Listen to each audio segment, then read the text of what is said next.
just like classic. Classic All in the off season though. NFL in the middle of June. Yeah.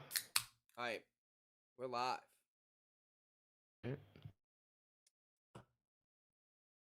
Posted on Instagram. Let me get it out there.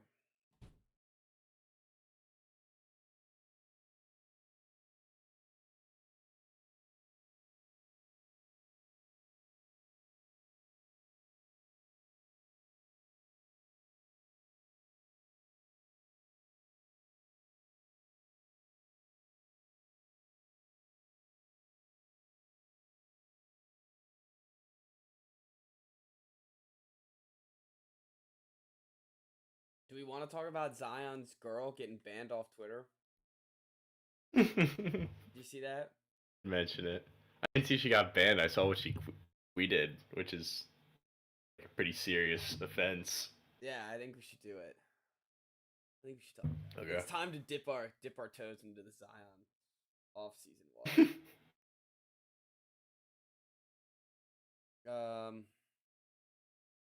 Right. Get the show on the road. Ready? Hmm? Right. Actually, wait. Sorry. I'm the one that's ill prepared.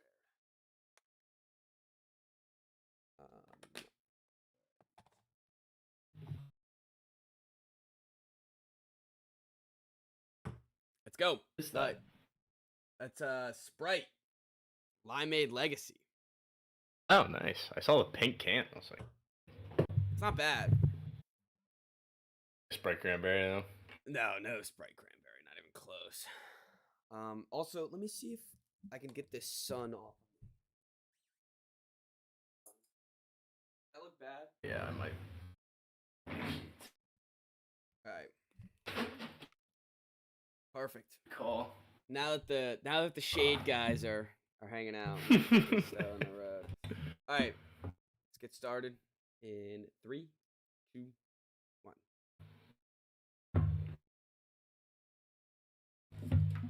Hello and welcome to the Wise Guys podcast. I am your host, Brady Fitzgerald, joined as always by my co-host, Chris Hagan. What you guys doing? Chris, 11 years of your life, there's been one basketball player in your heart, in the face of your franchise, your hopes and dreams riding on him every year. Some would say the love of your life, and the chapter is finally over. This is, of course, Bradley Beal, longtime Washington Wizard, moving on to what he seems greener pastures in a trade, the Phoenix Suns, for Chris Paul, Landry Shamet, and a bunch of garbage. A lot of second round picks. That's what I heard. That was the Woj said that part. like Pinky said that 6 second round picks basically is 2 first round picks. Oh, that's incredible. that was the best part I think about the trade, is that it was just like, and a lot of second round picks and maybe 2 pick swaps. That's literally what you do in 2K when you just throw in a bunch of like, oh, all right, let's add another. Yeah, they won't take it. Let's throw in another second. Second. Until they eventually take it. So pick swap, I think the one was like 2026. So if this Suns thing doesn't work out, that could work in our favor. Okay. All right. Let's slow our roll here. Okay. I don't know. I want to try to get like the Aurora. You were at work. Saw it a little bit late. You saw my text. A little late. Yeah. You saw my text. I think it started with "oh no," and then it said just was hop I on at work, Twitter. Or I thought it was on Sunday. I was playing baseball. Oh yeah. You had a doubleheader. You're right. Doubleheader, and I checked my phone like halfway through the second game, and I see a text from you, and I was like, "Oh no, what's going on here?"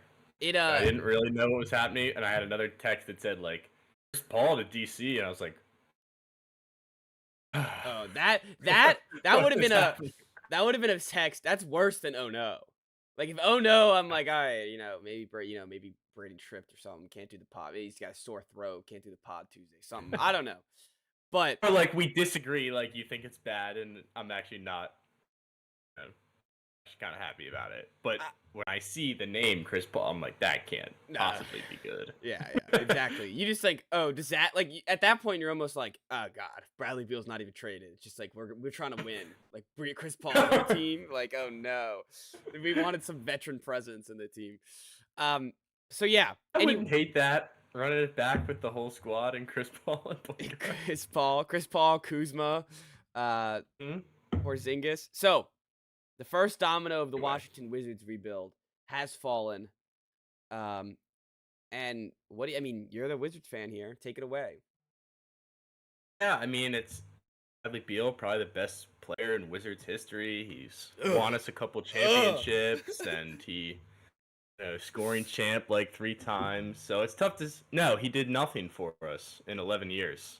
They were talking on the radio this morning, trying to determine what memory would like define the Beal era, and there's none. The play-in game. There's literally none. Yeah, they beat the Pacers. They won Game 4 against the Sixers, I think, that one year.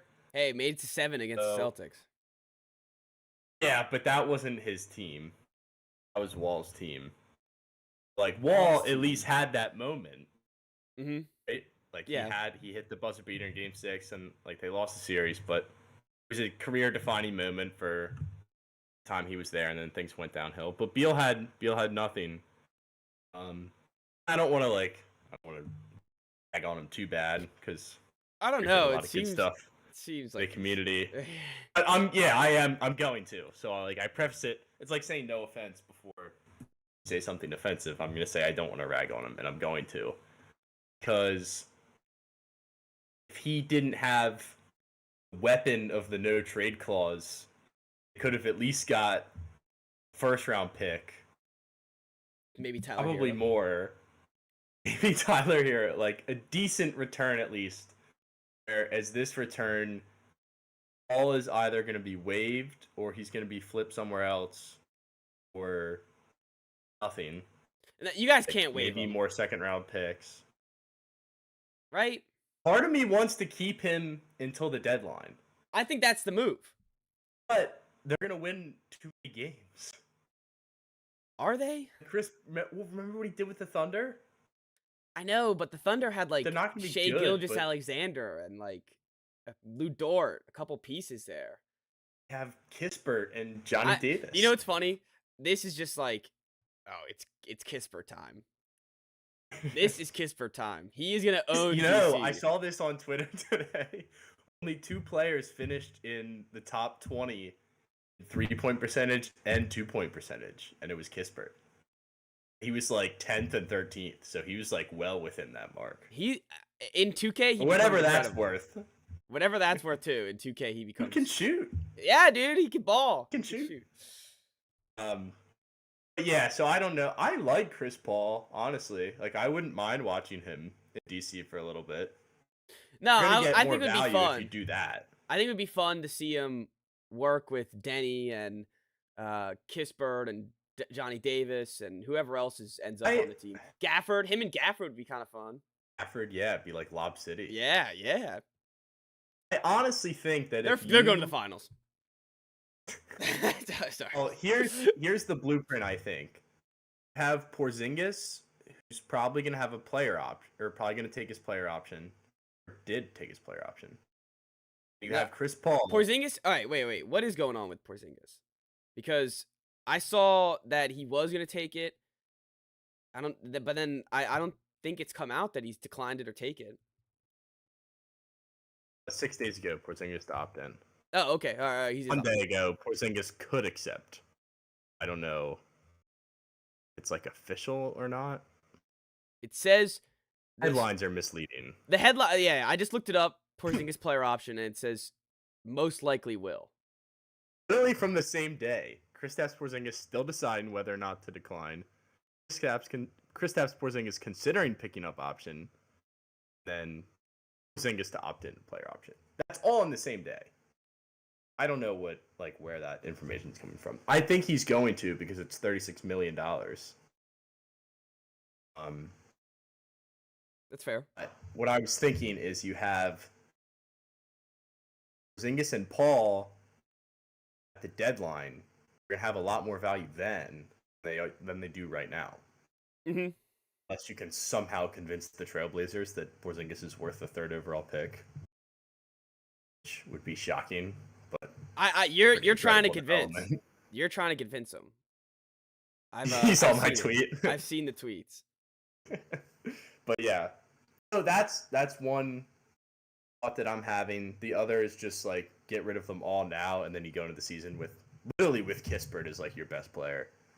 It's terrifying, but have a real shot to be a top 3 pick. But back to the Beal stuff. It's not Beal's fault for having the no trade clause. Like it's Ted Leonsis' fault and Tommy Shepard's fault. They had no business giving it to him. It's like just to prove to themselves that they had such a good relationship. He was the only player in the league that had it. Yeah, and he's like, I don't know, not even a top 20 player. It's crazy. I don't know why they did that in the first place. Like, first of all, they should have traded him 2 years ago. Mm-hmm. That you would have gotten multiple picks and probably 1 or 2 young players. Then you sign the contract, which is like, all right, well, if we're gonna do it, you bring in Kuzma and Porzingis and try it once. If it doesn't work, then you get rid of him. Why the no trade? Like, it's so unbelievably stupid. But those are all sunk costs. Like, it's in the past. You can't change it. I think that maybe would not use it as a weapon to, like, at least let them get something decent in return. But that's not what happened because we saw the reports that Miami had a significantly better offer, and he turned it down because the only place he wanted to go is Phoenix. Phoenix could have basically just sent them rocks, and would have had to either take it or keep him. There wasn't anything else on the board, so that part sucks, and I will absolutely resent him for that, and I think they're gonna fail as a team, which is gonna make me happy. But it's tough. Like you can't really rip the new front office for the way they handled it. What were they gonna do? Like, you already committed to it. Not going any, like, there was nothing that you could do with this team and with him on the team with that contract, them into a contender. You had to get rid of him. So even if getting rid of him and not getting anything back was their option, like, there wasn't much else that they could do to get this rebuild started, you know? Mm-hmm. So I didn't lose any faith in the front office. It's just the whole situation just sucks. That's my long-winded take. So, looking on the Suns side, I actually let me go my perspective, I guess. I had my initial reaction was, bad trade, could have got, didn't even get a first round pick. Then I thought about it. They don't have first round picks, also. Yeah, they didn't have any options. Then I thought about, going. It'll be all right. You just had to get off the Beal money. You have money to work with now. Things to acquire.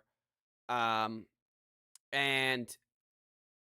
there's a plan. There's a plan to be bad. There's a plan to change up the roster, do something different.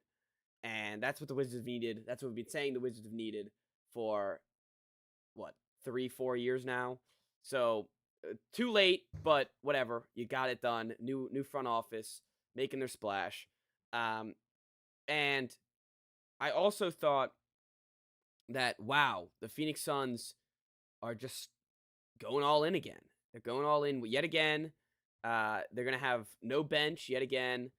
And with Ayton not being in the trade, it was, well, at least they have that as a backdoor to try to get 2 or 3 more players that can help them out in their roster. Or I don't think they're going to keep them. It doesn't seem like that's physically possible with money-wise. But they're going to hope. They're going to have to hope and pray that a couple good players take a close to minimum contract to stay or to go to Phoenix and play with Kevin Durant, Beal, and Booker. So, yeah. And then I kind of thought about it for a little bit. honestly, I think they'll be fine. They'll figure out some way to get a bunch of depth pieces. They'll always find some guy who's ring chasing, um, and they'll have Kevin Durant, Booker, and Bradley Beal. Does that win them a finals? I don't know. Does it have to win them a finals? Yes. This is a move that you do to win the finals. This is a move that you do to look at your fan base and say, we are going to win the finals at some point. And truthfully, I don't know if that can happen. I think when you look at it, I mean, we've been calling him Beta Beal. He had to be. He wasn't the first option. Now he's not even the second option. So it's kind of a perfect scenario for Beal in this basketball situation. But it'll be weird to have a bunch of score first players and a bunch of depth pieces. So it'll be interesting to see what the roster looks like by the start of July, and then by the end of July, of course. But I don't. They have to win a finals, right? Of course, right. Like this is a move that's saying like we're going to go win the finals, and this is we're not going to go like to contend for a few years with what we've got. Like we're going to win the finals this year, and if we don't, it's a failure. And I also think this is a new owner syndrome just going haywire. Did you listen to Bill Simmons? Yeah, I did. Okay. Why? Does sound a little similar? Because I heard them say new owner syndrome. I'd never heard that before, so I was curious if you would. Yeah, they've been saying that for a couple years now. They did it with the Rudy Gobert trade because they got a new owner, new owner syndrome, and it was new owner syndrome when they got Ishbia to Phoenix because he immediately traded for Kevin Durant, immediately wants to put his fingers on this roster and get the best players available in a trade. And if you look at it from a 2K perspective, from just a guy watching at home on the couch perspective, it's a great trade for the Suns. It's exactly, I mean, you're giving up Chris Paul, Bradley Beal, or Chris Paul and Shamet, who stinks, for Bradley Beal. So I mean, I still don't know if it's a good trade, but it's the only option it seems like that was possible for the Suns to upgrade their roster to this capacity. You know? Why do they need to? I don't think they need would to. have been better off picking up like 3 or 4 role players. Yeah, we talked about Chris Paul and we talked about all the Bradley Beal possibilities, which we never mentioned the Suns on last week's episode with Aaron, and we never saw the Suns coming. They weren't really rumors about it until late. Until like the last minute. And it also, I don't know. It just seems like you're right. They could have retooled their roster a different way, gotten a lot more depth pieces, and try to build with Kevin Durant and Booker. But I don't know. I don't know. I guess they're just going balls to the wall, and I guess respect for trying to do that, but it could blow up in their face dramatically. Yeah. And like we could be wrong, and they could be like the 2016 Warriors and run through the league and dominate the playoffs, and it's not even fun. But like Booker and Beal are not Steph and Clay. Durant, I don't think, is even the same Durant he was then. Well, obviously not. It's been like 7 years. He's been injured 100 times. And like, who doesn't play defense? That's the thing. Like, that's the issue that I have with it. He's not a two-way player. He is a scorer.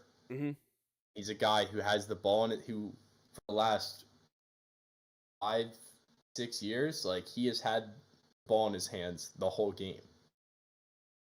That's why he scores so many points, and was the best scorer on the team by far. He's one of the best scorers in the league, I think.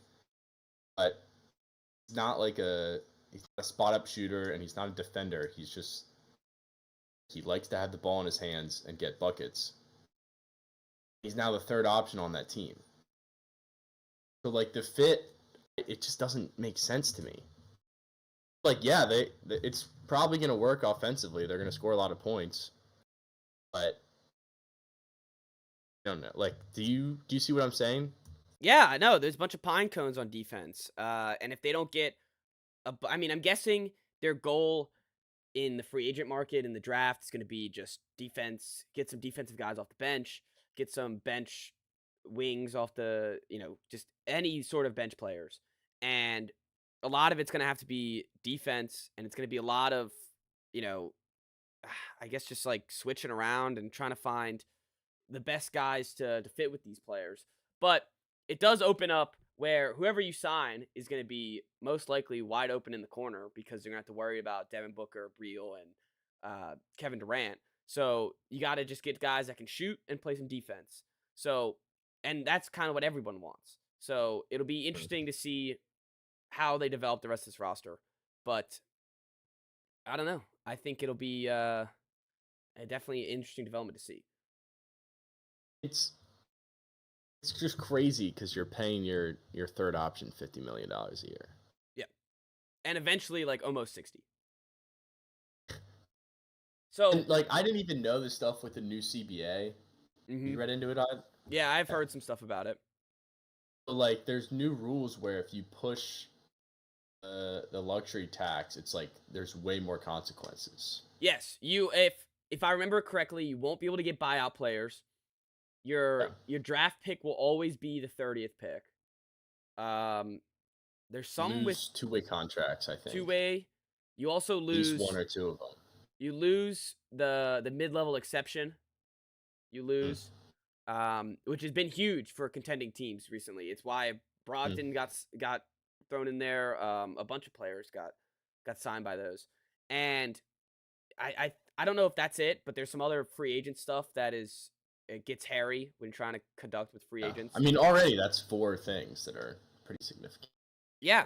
So they're going to be the poster boys for breaking this. It's called like the second amendment or something. Second apron. That's what it's called.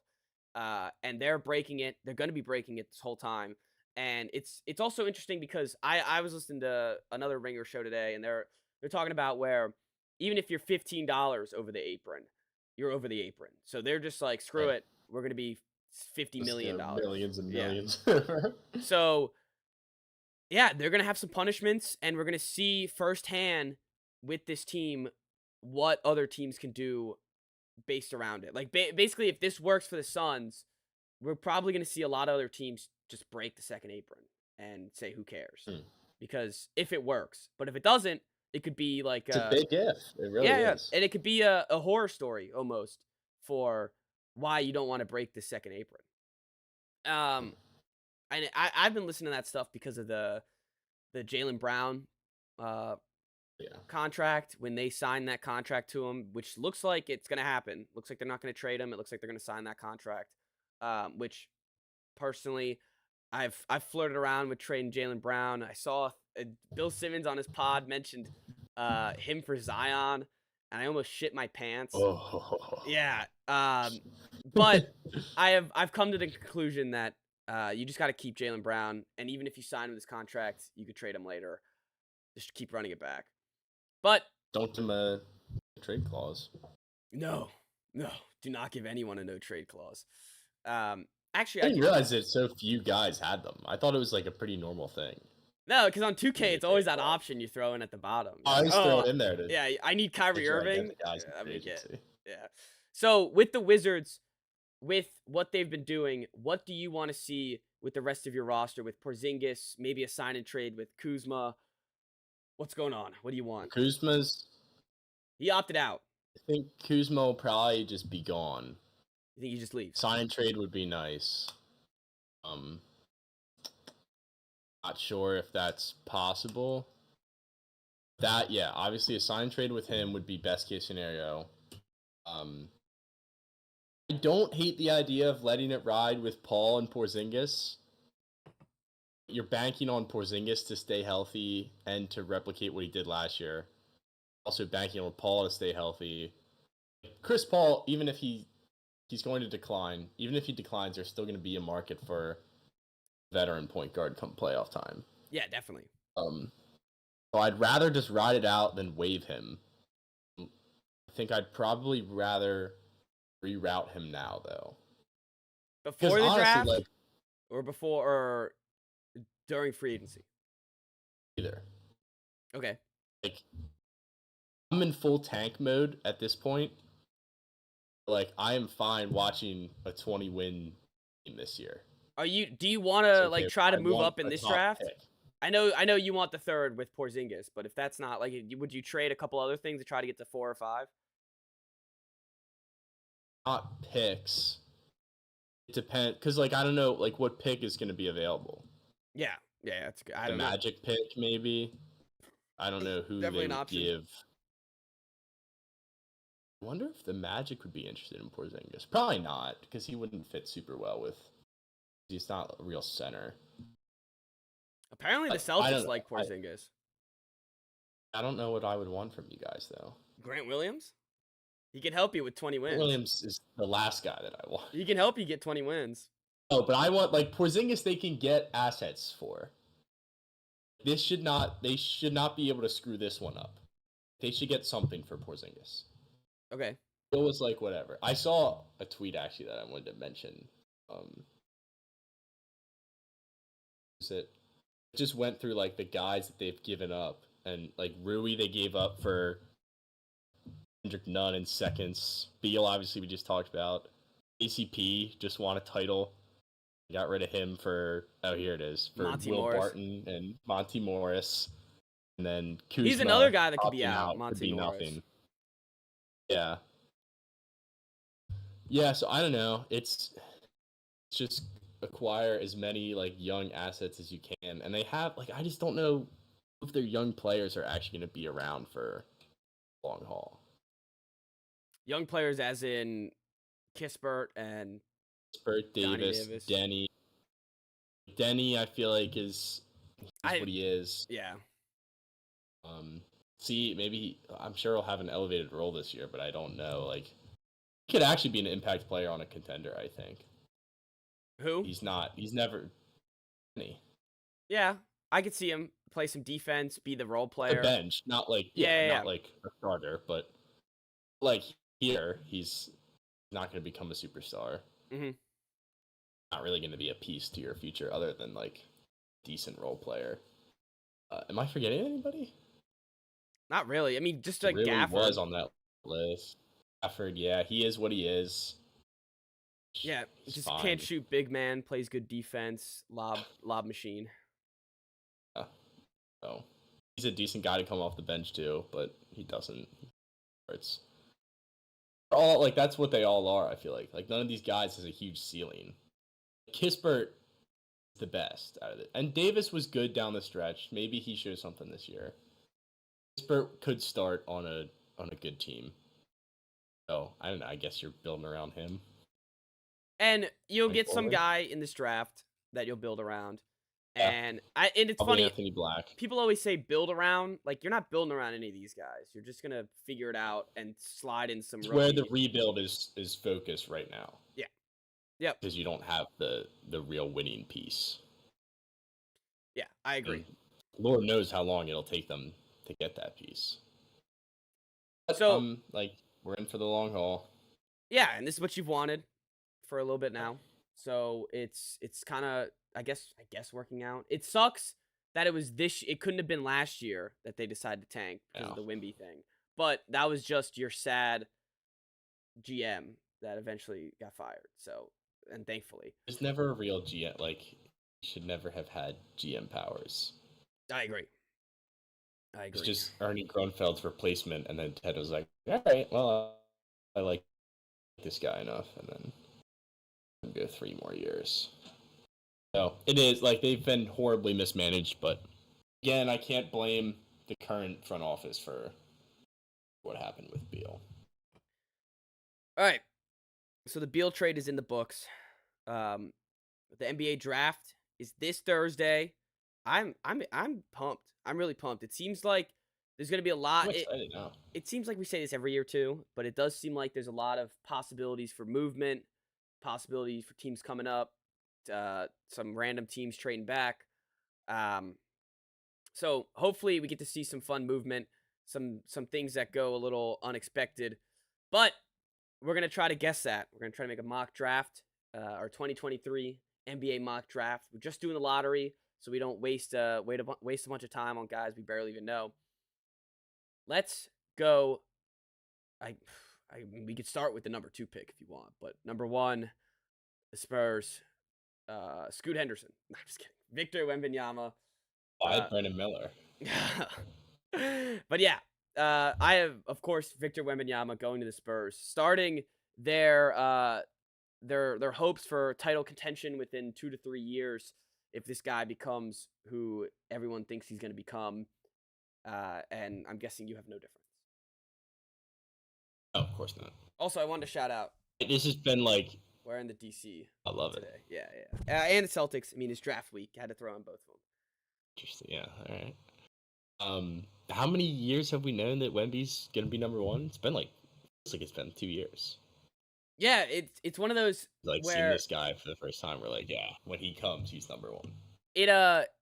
And he really is like a magician out there. I mean, it really doesn't make a lot of sense when he's playing. Yeah, like, he is just a monster. 7'2", plays. It says power forward on this. I mean, it seems like he plays small forward, power forward. Just like a mismatch nightmare when it's going to come to the NBA. And he looks incredible. He looks like the real deal. I guess with this discussion, do you think he can become this real deal? Yeah, I don't see why not. Yeah, see him on the floor with actual NBA players first. I mean, I worry about health. Just because he's a freak. He is a freak, and that's he's 7'4", 230. He's not. I'm just looking at the Ringer board, and they have all the icons for their traits. Potential GOAT. Yeah, like he's gonna have to fill out a little bit. I mean, I guess Durant didn't, and Durant's not that tall, but he's 7 feet. I think what scares me about Wemby is it seems like they're gonna have at least 1 year with him being injured. At least one of the first 2 years with him being injured, and it sucks. Like with Chet last year, I was really excited to see Chet play. Really see it's almost. It's funny because it's always like, oh, we never seen anyone guy like Wemby, but Chet is kind of built like Wemby. He's more of a center. He's a little shorter, but he can shoot, he can dribble, and he's lanky as a motherfucker. So the fact that we never got to see him play, that would have been a perfect benchmark to be like, oh, this is what Wemby could be, but better. But we didn't get to see him play either. So I have no idea how these guys are gonna come out and look. So where it seems like this is the future of basketball, these tall forwards that are really lanky and can do a bunch of different things. I saw him rebound his own 3-pointer and then dunk it. It was probably the first time anyone's ever seen that on this planet. So he does things that are out of this world. I just hope that we aren't robbed of his rookie season like we are with most big men number 1 picks. Yeah, that is true. Yeah, even like Ed too. Zion still hasn't been able to stay healthy, and it normally takes a good 2 to 3 years for them to figure it out health wise. But I don't want to see it. I don't want to see him go through all these health troubles. I want him just to go out there and start balling immediately and see what happens. Oh, he's just gotta make it through the summer league. Yep. He's got to end. Don't be like Chet. Don't play some Drew League and get injured by getting destroyed by LeBron. Don't do anything stupid. I saw things like he might not play summer league, and then 2 days later he's like, "Oh, I'm playing summer league." He should play 1 game. Yeah, he should play 1 game, and he should bubble wrap his knees because I don't think it'll matter. But yeah. So, anyways. Now to get to something interesting, the number 2 pick that we talked plenty about this past episode with Hornets expert Aaron Barton. I went with what we were talked about. I went with the guy that we all kind of put our thumbprint on that we should take, and I took Scoot Henderson. I have Brandon Miller. Okay. I like the fit better. I know that Aaron said that he's not worried about the fit with Scoot and Melo, but I kind of am. Okay. I don't know about those two guys in your backcourt, and I know when you're picking this early in the draft, like, you should go best overall. I don't know if Scoot Henderson is better than Brandon Miller, though. In what ways? I don't know. Like, I mean, of course, I don't know either, but no one knows. He can shoot. Be the big thing.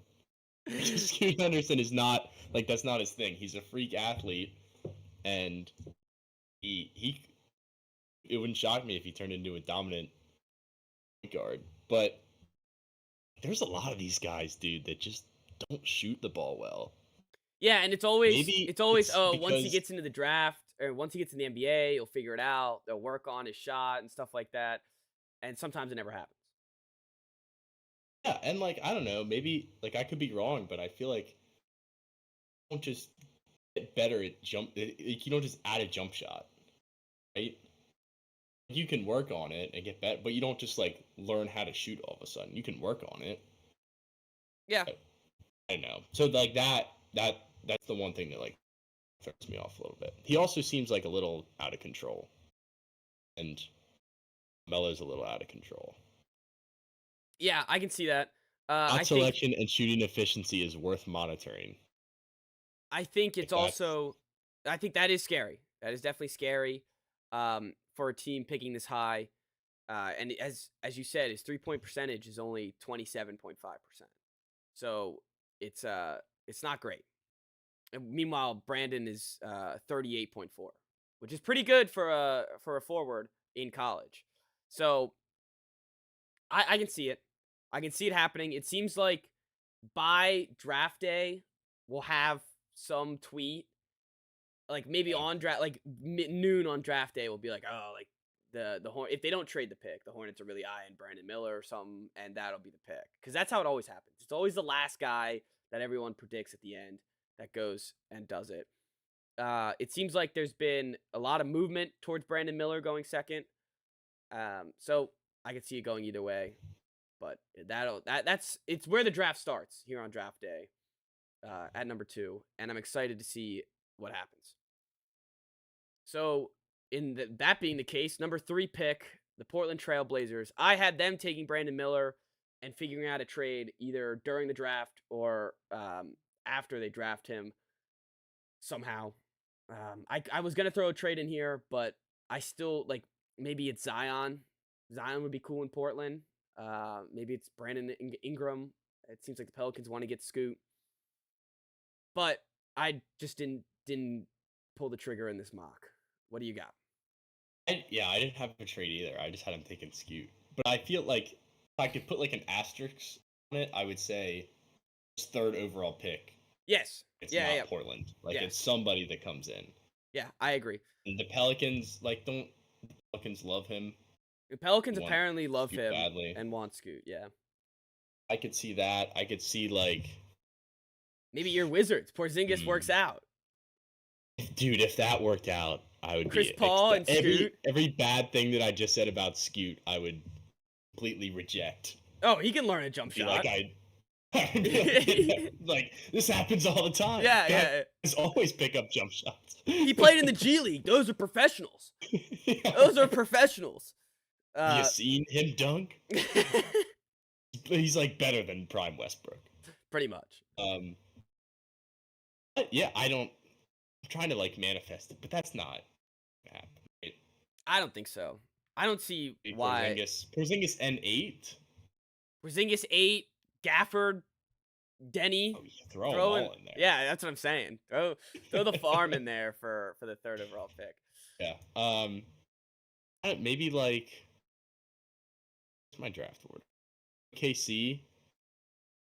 Throw a bunch of stuff at them, but that doesn't make them good, and that doesn't get them good now. They already have like they want to be good now with Dame.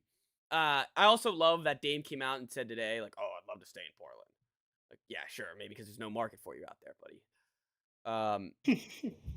But it'll be interesting to see what the Blazers do, or if they're even picking here. Let's move on because those are big what ifs. For the rest of the draft, I mean, I have it in chalk. Do you have it? Do you have any trades?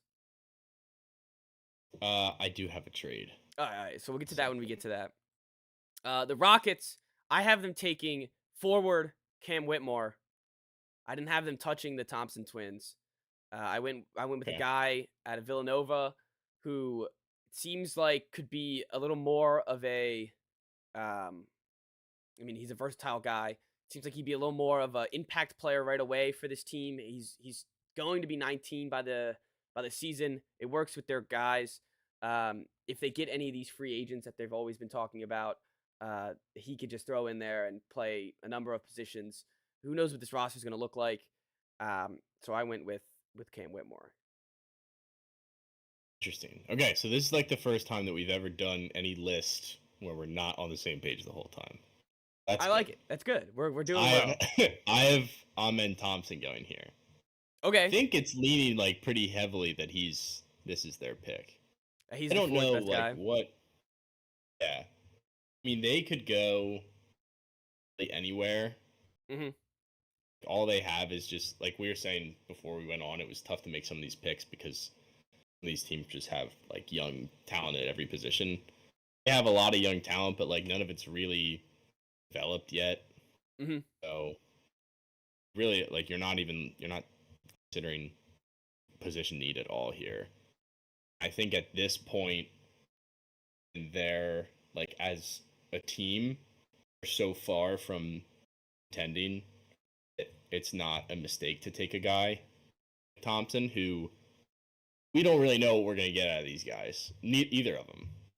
I don't understand. The Ringer has him compared to tall John Morant or Beanpole Zion Williamson. That's the things that they've used. Pretty good. Yeah, no, I'd take either one of those. I mean, it seems like these guys they don't shoot very well, and they're in a kind of a garbage league. I've never heard anything about the Overtime Elite besides these two guys. It's basically what it is instead of going to college or you can finish out high school here, they have classes, they have a giant training facility, and then all these guys play against each other. And the Thompson twins are like the poster boys for this, where if they don't become good, the league's kind of screwed. It's true. I mean, getting drafted in the top like 5. Yeah, I think that adds value to them. Yeah, I think that adds. It could also just be like these two easy good basketball twins that just happen to go to this place. Yeah, that's also true. Be a one-hit wonder for the Overtime League, but yeah, we'll see. It is interesting. Like it's very, very up in the air because I don't know anything about them. I don't know anything about the league. I agree. It is. I mean, and it's going to be interesting to see. I mean, see them play physically for the first time because, not gonna lie, I haven't watched them play whatsoever. I've never seen an Overtime Elite game. I don't even know what their season is, when they played, but that's what I got so far. So going next, Detroit Pistons. I have them taking Amen Thompson out of the G League. I just figured they kind of like these versatile swing guys that can play. I mean, he's 6'6". He's a point guard. They already do have a couple point guards, but throw him in there, have just kind of like another shot at it, you know? Like a shot. I had them taking the other Thompson. Oh, sorry. I also saw an article in my prep that was like Detroit Pistons GM says we want to take a big swing or something like that. This would be that big swing. He's not afraid to take the guy who's like boomer bust. And he's got like based on what we just said, like these guys are that. We don't know what they're gonna look like in the NBA. We know they're freak athletes and they have skills. Either of them can shoot, which again, like really bothers me. I'd be freaked out if I was drafting them, but like you can't criticize the athleticism. Yeah, yeah, and the potential still, where if they can figure out this shot, um, then who And just knows? being like a threat to shoot. Hmm. They don't have to be Steph Curry. Yeah, exactly. Yeah, it did say I was reading the Ringers draft guide as well, and it said that they've dared both of them to shoot in this league already. So uh, That's in that's not a great. league with 17-year-olds. Yeah. Yep. Professionals they're gonna take time to develop. Definitely. Definitely. It seems like a lot of these Regardless. guys, are kind of, there's a lot of different fits to them. There's a lot of different ways that they can develop and ways that this can go.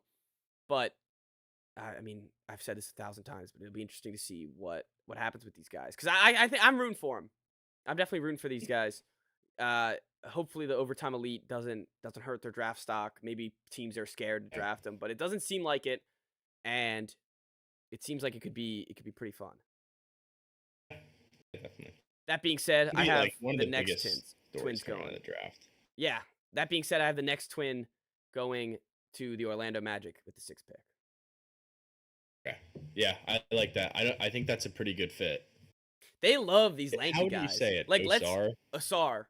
Let's have Osar. let's have a lineup where no guys under 6'5".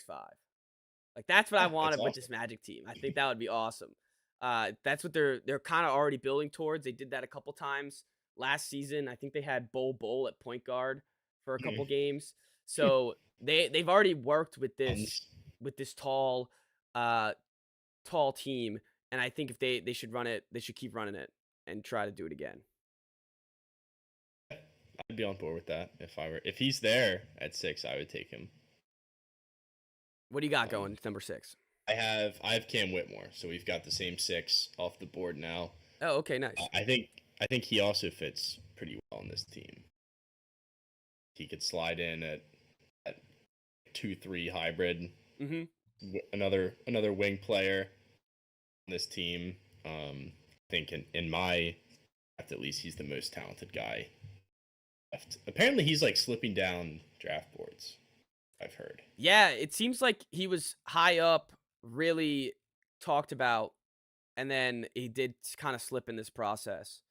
And maybe that's a good thing. Maybe he'll land on a better team and get to a better spot. But I also just trust Villanova guys. Yeah, that's the other thing. That's why I was picking him for Houston. I was like, try to get the guy that's been in like a good college system compared to the overtime elite, where who knows what that system's like. All right, number 7. I have the Indiana Pacers taking forward from UCF, Taylor Hendricks. Okay, I have Jarris Walker out of Houston. Okay, so either of these guys I could see. Definitely. I just think this adds. Walker, I think, is the better defender. Mm-hmm. Right? I think so. I think he was like the guy bolstering this Houston defense that was pretty good the whole time. Either one of these guys, yeah, I just wanted like a defensive wing for them that can shoot the ball, and both these guys are kind of like that. I mean, with Hendricks shooting 39% from 3, better than I think what's his name? Yeah. Walker was 37% or 34%. So I think that that's kind of what they're looking for. That's kind of what they need. Is just like they have shooters. They have what's his name? Halliburton. Just try to get some guys that will be fun to play with Halliburton. And I think either one of these guys I think will work. Yeah, I don't really know anything about Taylor Hendricks, honestly. I didn't even really read into him as a player until today. I didn't hear much about him, but I did hear that there's a couple people that thinking that he could be a surprise pick coming up this draft, like a surprise like top 10 pick, and I guess here at 7 it isn't going too far. I mean, it wouldn't surprise me if he went as high as even 5 to Detroit. I could see. Yeah, I could see that. Walker, I don't think could go that. I think 7 is like the earliest that Walker would go. And with all these, like as we just said, all these got like the Pistons, the Magic, the Pacers, Houston. They've been accumulating these young guys for the past couple years now, so it's hard for us to pick the guys that they've like that would fit perfectly because they almost have these guys that you're kind of banking on already from previous drafts or a couple of veteran guys still in their place. And I think that's just kind of why I threw him in. All right. Right. It's Wizard time. You see, rise up. It seems like this is like from what I saw from yesterday, from Wizards Twitter, from Sunday, from really all the way since we've been talking about this 8th pick, it seems like Anthony Black out of Arkansas is the guy that they're going to go with. So that's why. It's like the poorest kept secret in the draft. Is that what you went with too? Yeah. Yeah. That's who they want. I was looking at the FanDuel odds, and he's plus 140 to go 8th. Just like crazy odds for the number 8 pick in a draft. Mm-hmm. There's so much that could happen in the first 7 picks. But yeah, it seems like it's trending this way. I think I read that Utah likes him and thought about moving up, get him at 6, which would be interesting. Yeah, if there's no movement, jump them and take him. Like this is their pick. That's good with me. I like him. I was gonna ask. Yeah, so you enjoy him. The Ringer has him shades of Lonzo Ball. Floor general, feel of the game, defense. He has shot from 30% from 3, so that's not terrible. It's not nothing. I would like his assist numbers to be a little up. His assist numbers are 3.9 and his turnovers are 3, so that's kind of rough. But get coached up. Yeah, can get coached up. A young guy to develop with the rest of the squad that we were talking about.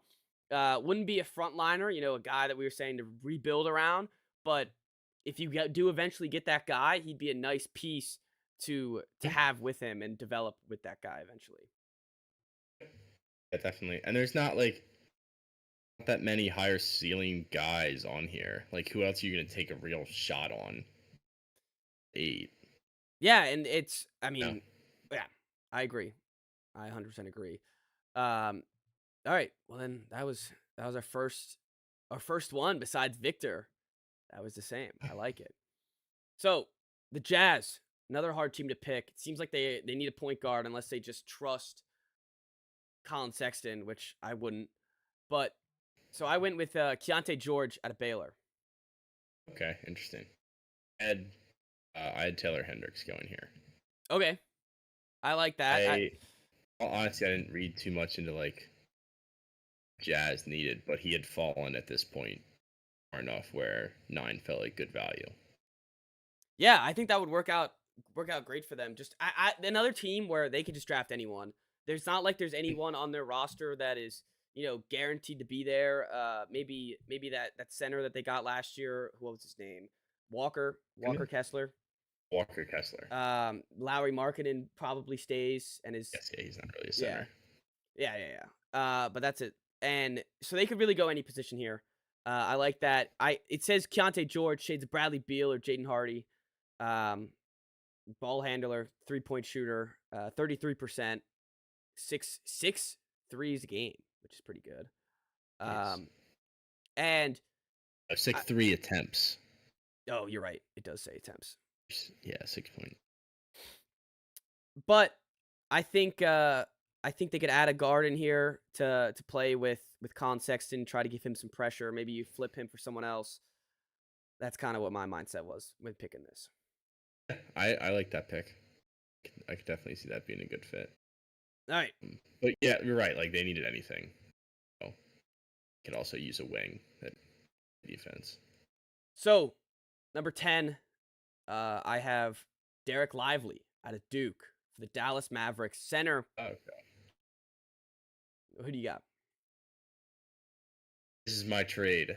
Okay. So I read, I don't know if it was Woj, but it was some insider that said they'd be shocked if it's Dallas picking here.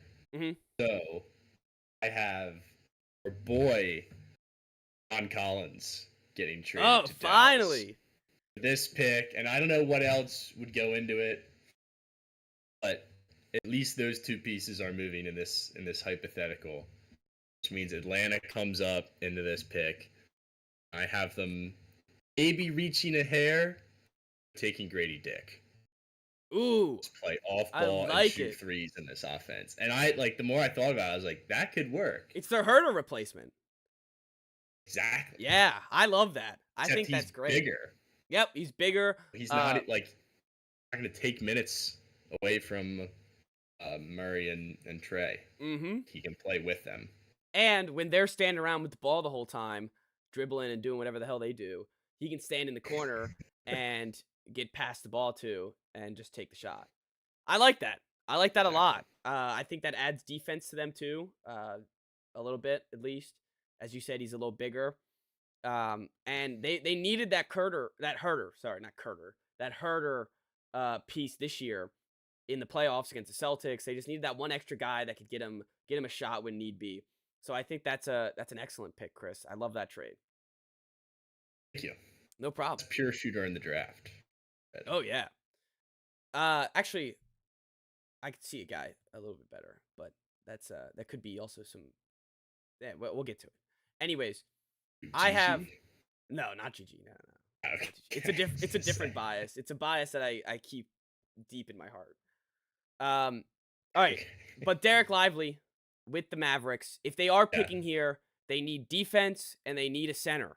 So Derek Lively is the perfect pick here. 7-1, 2 blocks a game, 5 rebounds a game. Just needs some defense on that team. They don't need a guy who could score. They don't need a guy who can handle the ball.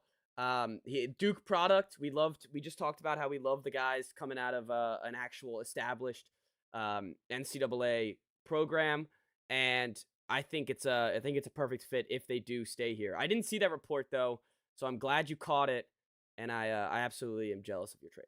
I love it.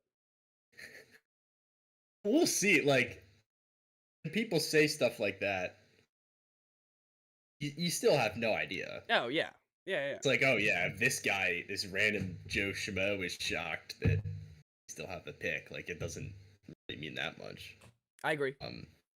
I could see Lively makes sense on this team. I just wonder, like, seems such a raw prospect. Yeah, that is true. I wonder if that's something that Dallas wants right now. That's true. They'd still, and as you pointed out, they'd still need a veteran center that comes up that comes up and plays for them if they do take him. But that's just what I went with. All right, number 11. I went with your boy Jarris Walker. He kind of fell in my draft. My boy. I don't know why I said that. You just said him first. That's why he's your boy. But Jarris Walker out of Houston going to the Magic. In this, they're pairing up 2 more guards. Just if Markelle Fultz doesn't work out, if their front court's pretty solidified, basically, is what I was thinking, and they don't really need to get too much bigger, but add some more defense. Just another versatile guy that we can throw out there. Wrecking ball. Is that what they have him as? A versatile wrecking ball on defense. Love that line. And skilled I kind of want playmaker. him just because. You do want to wrecking ball. Yeah, I like that. I think that would be nice for the Magic if he was able to slip that far. Yeah, they don't have to trade up. They don't have to use those picks to trade up. They can just take the guys that they see fit. And I think if I have a hard time believing that they're going to pick at both of these picks. I do too. They just have keep talking about it, but they have just so many young pieces. So unless how many do you need before you get somebody established? And then it's just it's almost cannibalism of themselves, just eating minutes. It's like, oh, we need to get this young guy minutes. It's hurting their guys' development. 5 more guys that need to play. I mean, Paolo and Wagner were good enough last year to be legit pieces on a good team. Yeah, elevate this team to being a real threat to make the playoffs, to win anything, but to take that step at least. I think they were good ugh last year. I 100% agree, and I also think that if they do flip these picks, or maybe a Suggs, I don't know how much his value is. He hasn't been very good. or one of their young players, Fultz, something like that, and try to get a veteran in here. Maybe they can make a stronger push in the playoffs. I just don't know who that veteran is, or how it looks. So I just went with them taking him here. Yeah, and I did too. But they could 6 and 11 could be picks that would be moved. It's not like they're guaranteed to pick at their top spot and then trade the other one. Like either of these picks could be moved. Who did you have them take? Oh yeah, so I have them taking Derek Lively. Okay, just talked about. Got it. But I think a bruising defensive center would work for them. And I think that works just a tiny bit better than what I said because of what you pointed out of that he's a young raw player that will be able to develop behind a great front court that's already been established. I like it. All right. Number 12, OKC. I have them taking the other guy from France, which seems like he's got a huge jump the past couple weeks. And they're taking pronounce it. Belial Coulibaly? I have no idea. I haven't heard it. Belial Coulibaly? All right, I like that. Belial Coulibaly. There you go. I just think this seems like anything about this guy. No, neither do I, to be honest. It just seems like an OKC pick where it's like, who'd they take? Yeah, and then all of a sudden 2 years from now, it's like, oh, that guy's pretty good. Like, what a great guy that they got. So that's what I'm basing it off of. Because again, I don't know much about this guy either. Who do you have? That's fair. I have him taking Keontae George. You had it. Keontae George, yeah, at 9. I like that. Get another guard in there. So I think he slips a little bit, and they capitalize on that. It's another guy who can score for them. They are like the poster boy of the team, where it's like I don't know what the hell they're gonna do. I know you really don't. No idea, no clue. I mean, again, this is another team that doesn't have to pick here. They can easily flip this trade somewhere, and I think if they get a veteran, it might help them almost better than taking a young guy here. Yeah, I think if I were a fan, I'd rather do that than take Law, whatever his face is, or yeah. And eventually, with all these first-round picks that OKC comes by, they can't take them all. Oh, you've already used right? Like you have Itty, Jay Gilgeous, Jet. That's 3 Poku. pieces already. Poku, yeah, I guess. I'm messing with you. That was a joke. But yeah, they have players. They have real players. So eventually they're gonna have to stop trying to go young and eventually start contending. I don't know if it's this year, but it's got to be within the next 2 years. At least by next year. If they take this pick, it's got to be by next year at least. You might not have a good enough pick next year to flip for. That's you true. You have the assets right now that I wouldn't go get like a superstar, but just somebody who can add a veteran presence. I like it. That's all right. Next up, the Toronto Raptors. I have them hopefully not signing Fred VanVleet because I think that would be a huge mistake. Going a little younger, might be a little reach, but taking Carson Wallace out of Kentucky, another guy that comes from. That was another one that I had. You had him going here? Mm-hmm. Oh, sweet. Perfect. I had him because they need a point guard, catch and shoot threat, get another shooter out there, get a couple young guys to work with. Scotty Barnes, hopefully help his development a little bit. And they just need to get rid of Fred VanVleet and just accept, like, I heard a thing today. It was like that they might be running the roster back and stuff. It's like, you're not going to win anything. Just go young and get the best player that would fit your system here at 13. And I think there's a lot of buzz around this being the pick there too, which is I had him going there. Oh, I didn't even hear that. It's just the fit. Cool. It makes the most sense here. Yeah, and it's funny, there's a lot of it seems like 2 and 3 guards in this draft. Where there's not a lot of point guards, and it seems like Carson Wallace is the perfect point guard to go to Toronto. Remember when they wouldn't trade Scotty Barnes for Kevin Durant? That was funny. But what else you hear? Sorry to cut you off. You say I've heard rumors of Siakam On the move for 3. the Blazers would be so stupid. I'm telling, like, I don't know, and maybe I'm too picky with the 3rd pick. Like, if you're giving the 3rd pick up in a draft with 3 players, you gotta get a home run, and Pascal Siakam does not move the needle for me. Sorry to Siakam won a championship. Yeah, with Kawhi on the team. I love when they he won a championship. Yeah, he was on the bench with Kawhi. He's arguably the more effective player. And you know what? You're probably right. He probably is more effective than if they took Brandon Miller or Scoot Henderson. But I mean, and maybe I'm just overrating the 3rd pick. But that's just well, we always do that. Yeah, that's true. Yeah, because we haven't seen him yet. So they could be slammed. They could be home runs. Who knows? All right, number 14. The bias came out. Let's get a 3-point shooter. We have the same pick? No way. Jordan Hawkins out of Connecticut. Going to. I love it. Yeah, I love it too. I gotta say, the pick I was most right about last year when we did this was Jaden Daniels going to the Pelicans. So I know my Pels, and they need a 3-point shooter. The most effective 3-point shooter in college basketball this year was guard out of UConn, Jordan Hawkins. And, I know he's still, he's 21, so I guess he's a little older. He's a sophomore, and he just came off a national title, or national championship.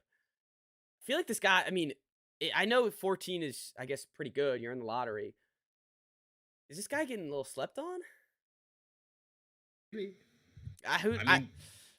Shoot. A shooter that just won a national championship that plays pretty good defense. I kind of like it. Yeah, I haven't heard any Hawkins buzz, really. No, I haven't heard it either. In all fairness, I haven't heard much buzz outside the top 10. But I'm like you, where like I watched him. One of the few guys on here that I actually watched. Mm-hmm. So that makes me like him more than a lot of guys on here, even though he's not ranked the highest. Yeah, I'm glad we got that. That's funny that we both had him here, and I was earlier when you said the bias pick, and then it like hit me. I was like, oh, okay, it's Hawkins because UConn. Yeah. And so then when you said it at 14, I was like, oh, look at that, I got the same pick. I gotta say, during the national championship, I got a lot of shit for saying, oh, I kind of like UConn. I've always liked UConn. And, I got a lot of shit for that. Well, if people listened like at the start of the tournament. Yeah, I had him going all the way. And you picked him because my dad bias, probably. Yeah. Yeah, because my dad went there. I pick him every year, but this was the year I was right. Well, they've won 4 titles in the last 20 years. It's true. Got the hats right up there. So that that would be really cool. I'd like to see him. I feel like he'd be a good, like he's a sneaky guy that I feel like if he goes to New Orleans, I feel like he get a lot of buzz around him quickly. Like he has a couple good games early on, gets a couple good 3-point nights, and there could be some buzz around him. So that's what I went. And I like what you said. Maybe like, you're right. We got to see him. Yeah, right. There's not many guys on here. No. Yeah. Brandon Miller. Maybe that's why I like him more than Scoot Henderson, because I watched him. Mm-hmm. Yeah. Against my own team, I watched him. He did stink in that game, though. Not in our game. He stunk in the rest of the games. Oh, you're right. He did. He was. It was like the one good game. He had 0 the week before. All right. No, Hawkins, I was going to say, he kind of reminds me of Jordan Crawford. Or Jamal Crawford. Okay. Yeah, I like that. I don't know why, but I just like... I don't know if he has the handles like Jamal Crawford did, but maybe not. I could see that. All right. Just to wrap a bow on it, I have a couple draft crushes for Gigi Jackson.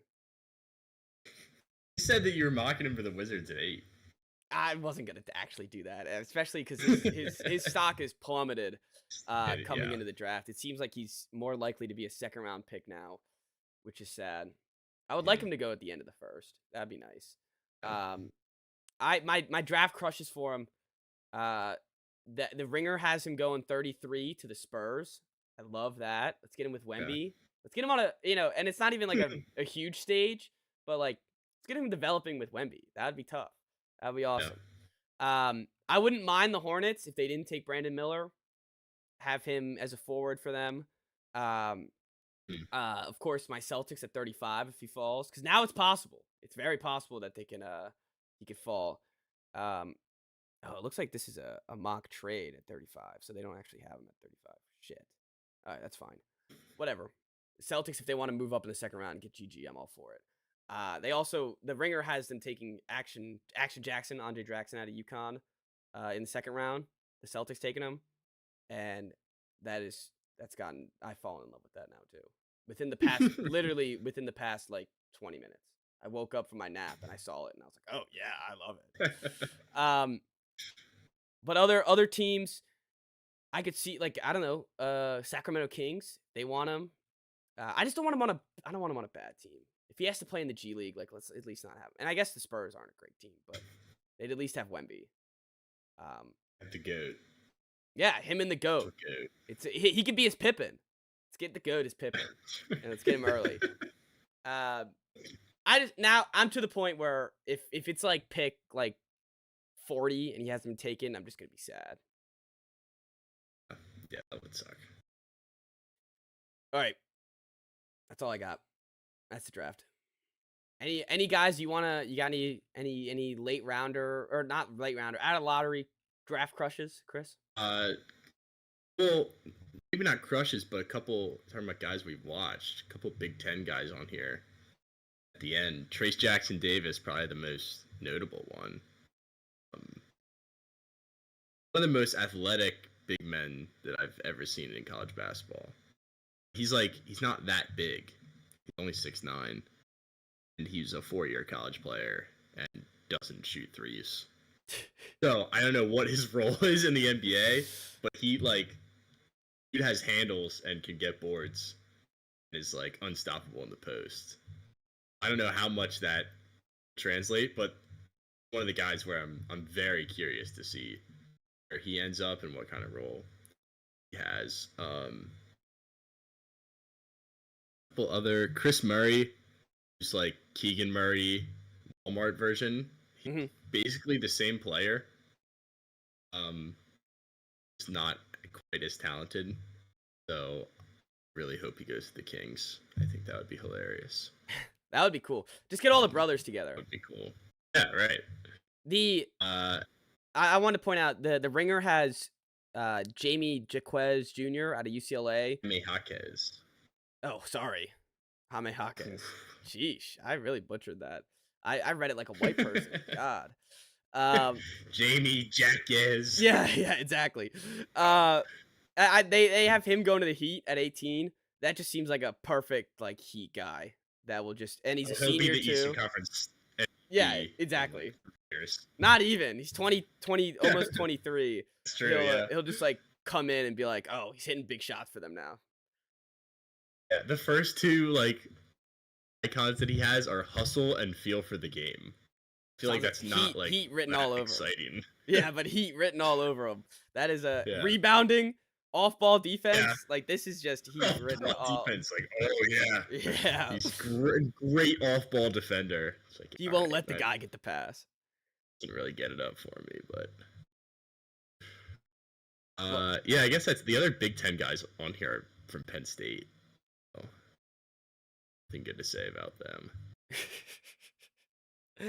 Well, I'm excited to see how this draft pulls out. It seems like a weird draft to me. Like I don't know. Looking at Sundego on this Ringer thing going 44th to the Spurs. Sonogo, sorry. I am butchering all of this.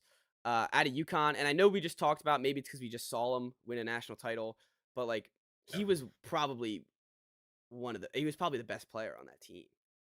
Was the best player. Like how could he go 44th? How can this guy not crack? 17 points a game, true shooting 64%, 7.7 rebounds, and 36% from three. I don't understand. How is this guy not a top 14 draft pick that we're talking about? At least a first rounder. Different game. Like, but he can traditional. shoot. big man. But he can shoot. It says 36% 3-point. Shoot a single 3-pointer. All right, he attempted 1.3 a game. All right. Well, there you go. That clarifies it. That's fair. He didn't shoot a single 3 2 years that he was at UConn. I wouldn't even care. Screw that. Like I wouldn't care at all. All right. But you're right. It is a different game. I guess that's why he goes down. Any other cool guys that are like late? I have this weird infatuation with Imani Bates for some reason. I know you do. It's just because of his like he was literally projected like number 1 like in his like sophomore year of high school. And those guys, they never leave my mind. They're always in the back of it. The Ringer has him going to the Bucks with the last pick of the draft. Any winning team should take a swinger on him, just to come off the bench, and even if he takes wild shots, add some juice, add something to it, and maybe throw him in the G League for a couple years. That's all I got. Yeah, those guys are fascinating. They are, yeah, they are, and they're just like, I mean, we've been hearing this guy's name for a couple years now, and it's just like, where's he gonna go? So that's what I got. Amari Bailey, who isn't he the one whose mom went on that date with Drake when he like at out Dodger Stadium? Do you remember that story? No, what? Let's look up Drake and Amari Bailey. I just looked it up. Drake Amari Bailey mom. Yeah, buys girlfriend. Dodger Stadium. He bought the kid a diamond chain. Her romance with model Gianna Leah is strong, and is already playing stepdad for her son Amari Bailey. Let's get him drafted now. I want him going somewhere cool now. Let's get Drake on the court. Should get drafted. Toronto needs to just do whatever they can to get him in the bet he hates Drake. Nah, not if he's playing. Dude, if your stepdad's Drake, how could you hate Drake? I don't know. He's buying you a chain. Goofy. Yeah, he is goofy, but who cares? They have him going to the Nuggets, the Ringer. Okay. Perfect. It's funny, all these the Nuggets have a second round pick, and like all these good teams that have second round picks, and that's it. It's like whoever they draft, everyone in that fan base can be like, oh, he's gonna be a key. 2 years. Give him 2 years. He's gonna be a key. All right. Well, that does it. We ended. That's a pretty packed pod. Hour 15 still. So, thank you all for listening. Chris, you got any closing remarks? Yeah, I'm good. Cool. Seems like we're settled. All right. Well, thank you all for listening, and we'll see everybody on Friday to recap the NBA draft. We'll talk about all these guys that we just talked about, and hopefully there'll be some fun surprises, some more trades going on, and a pretty packed episode coming Friday. So, see everyone there, and have a good rest of your week. Good luck in the NBA draft if you're rooting for a team. So, see everyone on